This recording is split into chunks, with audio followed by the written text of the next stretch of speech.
Binola umano si Pangulong Aquino ng sinibak na hepe ng PNP staff na si Police Director Getulio Napeñas kaugnay sa Mama Sapano encounter.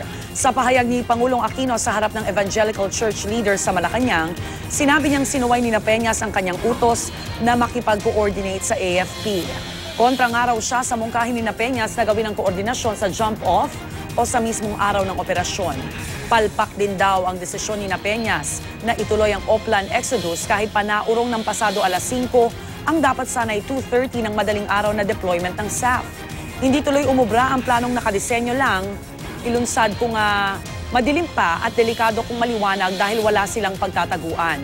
Hindi rin daw siya sinasabihan na napaliligiran ng mga BIFF at MILF ang mga SAF commandos. At ang buong pagkakaalam niya ay nililigtas na ang mga SAF troopers at tumutulong na ang lahat ng dapat tumulong. Siguro yung pinaka-generous way of looking at it, maraming wishful thinking si Napeñas as opposed to reality. Pero maliwanag sa akin, no? Binola niya ako. Ganda ng plano, kaya lang drawing pala to.